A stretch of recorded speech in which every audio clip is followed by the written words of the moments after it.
Senyumnya manis, cantik, putih, pintar, dan suka menyanyi. Berpakaian putih abu-abu di awal semester, aku mulai jatuh hati dengan gadis itu. Orangnya pendiam, tidak begitu mengikuti pergaulan seperti yang lainnya. Aku menyembunyikan rasa hatiku agar aku bisa dekat bercanda dan mengobrol bersama dia seperti layaknya teman-teman yang lainnya. Bagaimanapun aku menutupi, tapi grogi itu masih tetap ada. Apalagi saat kami saling berpandangan. Tak terbayangkan sejuknya pandangan itu. Aku gak mau tenggelam dengan perasaan ini. Mungkin karena aku baru memulai semester awal di sekolah menengah atas. Tidak ada yang aku khawatirkan, walaupun dia sudah punya pacar atau belum. Yang penting aku bisa setiap hari melihatnya. Kami sekelas dan piket pun entah kenapa kami bersama. Wah, terasa jodoh kali ya. Semangat pagi selalu kudambakan agar bisa melihat dia di sekolah. Belajar aku lebih semangat karena dia pintar. Aku pun harus bisa, setidaknya sama pintar dengannya. Tidak pernah bolos dan selalu aku datang lebih awal. Beginikah orang yang namanya getaran cinta pertama? Pernah sesekali dia tidak sekolah. Aku mulai lemas, tidak ada gairah belajar dan berharap waktu cepat berlalu agar besok aku ketemu dia lagi. Hari demi hari aku lalui tanpa ku katakan isi perasaanku. Biarlah aku begini saja sudah cukup bahagia. Aku tidak mau membebani dia dengan suasana hatiku ini.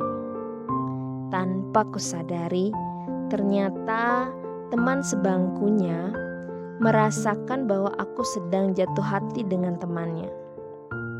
Sedikit jahil dia bertanya, "Kok rasanya aneh ya kalau kamu gak pernah ngobrol di sini? Apa kamu jatuh hati sama aku?"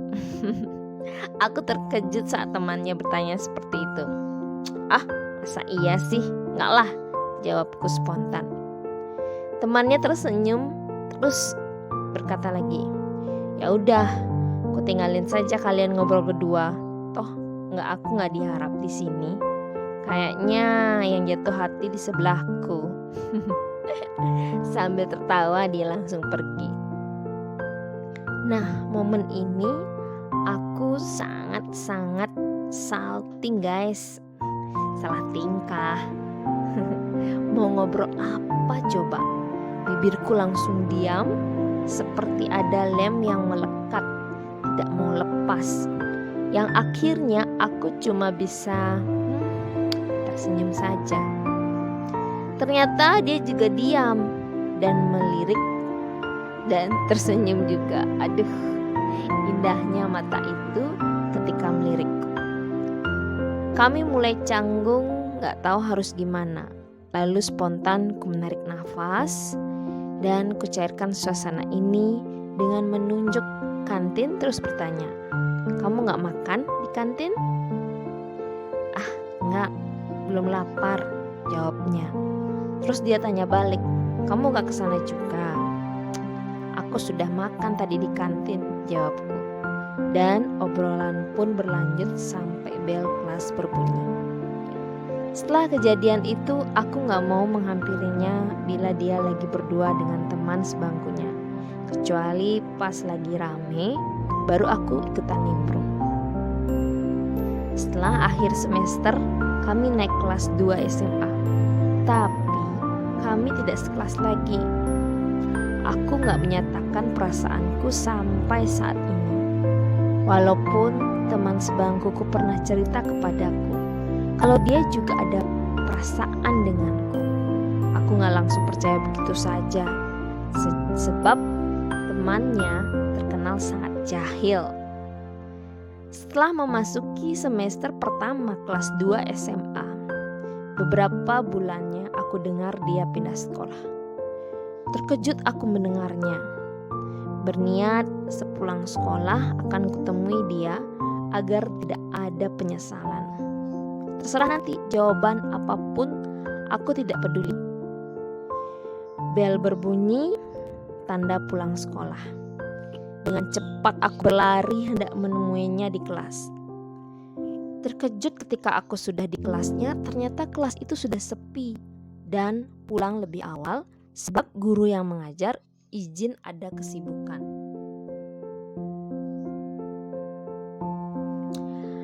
Wah, ya sudahlah, aku berjalan pelan-pelan menuju gerbang sekolah dan pulang. Sampai di rumah, langsung kosong otakku. Perasaanku bercampur gundah perih, bingung, gak tahu aku gimana. Hatiku pun masih kebingungan, lemas rasanya, melewati hari demi hari yang tak akan bisa kubayangkan. Aku berasa kuat menjalani hidup ini, karena untuk apa aku berharap dan menyesal karena memang salahku yang tidak mau mengutarakannya. Semenjak itu, aku tidak mau lagi mengisi hatiku dengan keindahan itu. Aku pasti bisa melewati ini semua. Tahun demi tahun, terkadang sepintas aku memikirkannya. Sudah 4 tahun berlalu. Hingga suatu hari, teleponku berbunyi dan ibuku memanggilku, katanya ada teman yang menelpon. "Siapa, Bu?" tanyaku. "Cewek," jawab ibuku sambil memberi ganggang telepon padaku. Lalu kedengar kata, "Hai, apa kabar?" Tersontak aku terkejut. Suara ini bukannya... Gemetar bibirku. Pikirku tak percaya akan hal ini. "Kabarku baik," lanjut jawabku. "Kok bisa tahu nomor telepon ini?" tanyaku. Dia ketawa lalu balik bertanya, "Kemana aja selama ini? Kok gak pernah menjawab suratku?" "Surat? Surat yang mana?" Aku terheran dengan pertanyaannya. Sudah 4 tahun aku menunggu jawaban suratku. Entah kenapa tidak ada kabar darimu. Aku menunggumu di kantin saat terakhir aku mau pindah sekolah. Justru yang datang malah teman sebangkumu. Aku kecewa waktu itu. Begitu banyak kata yang dia ucapkan dan sama sekali aku tidak mengetahuinya. Dan aku terdiam dengan pertanyaannya. Lalu dengan pelan-pelan ku jawab, "Maaf, aku tidak mengerti dengan semua pertanyaanmu. Gimana kalau kita berbicara langsung 4 mata saja?" "Oh ya, boleh?" jawabannya dengan senang. Dan kami pun bertemu di suatu tempat yang ada minuman dan makanan. Ya, tempat remaja-remaja kaula muda nongkrong. Tak kusangka dia yang duluan di sana, melambaikan tangan sambil tersenyum. Ternyata penampilannya berbeda ketika dia tidak memakai baju putih abu. Lebih cantik dengan rambut yang terurai. Kuhampiri dia dan duduk di sebelahnya. "Apa kabarnya?" "Baik," jawabku. "Terus kok bisa di sini?" tanyaku. Katanya pindah keluar kota. "Ya, sekarang bapakku sudah tugas dan menetap lagi di sini," jawabannya. Obrolan pun berlanjut sampai pembahasan waktu SMA itu kutanyakan. Ternyata dia menitipkan surat dengan teman sebangkuku dan ingin bicara di kantin sepulang sekolah. Tapi kenyataannya surat itu tidak diberikan kepadaku karena temanku itu jatuh hati sama dia. Wajar sih, gadis secantik dia pasti banyak yang menyatakan cinta. Tapi dia sudah curiga dengan tingkah laku teman sebangkuku yang menyatakan bahwa aku menolak untuk bertemu di kantin. Kami pun lega dengan kesalahpahaman ini. dan aku sangat merasa senang bisa bertemu dia lagi. Seperti hidup ini penuh dengan semangat lagi. Tanpa kutanyakan masalah apa yang dia ingin bicarakan waktu di kantin. Karena aku langsung menyatakan perasaanku dan dia menerimaku. Sungguh bahagianya cintaku sudah diterima. Nah, dari cerita di atas itu sudah mencerminkan teori segitiga LBC, Love, Belief, and Consistent. Jadi di sini perasaan cinta kita ketika kita masa remaja itu merupakan energi yang sangat besar, energi cinta yang sangat besar. Walaupun pada cerita itu dia pasrah, dia hatinya sudah bercampur aduk antara penyesalan dan segalanya, tapi dia percaya akan cintanya. Dia menghapus kenangannya, dan yang ia lakukan adalah ya hidup di hari ini, bukan di hari esok, bukan yang kemarin. Nah, dia tidak mengkhawatirkan apapun. Dan akhirnya apa? Tuhan sudah memberikan jalannya. Saya pertegas lagi bahwa Tuhan itu pemberi, sangat pemurah. Tinggal kita memberikan respon dari stimulus-stimulus yang diberikan di luar badan kita. Tuhan memberikan kita cinta, memberikan kita perasaan sedih, perasaan cinta, gembira, senang, duka, lara. Dan itu adalah sebuah respon dari kita, dari stimulus yang diberikan oleh orang-orang sekeliling kita atau oleh yang lainnya. Nah, itulah cinta.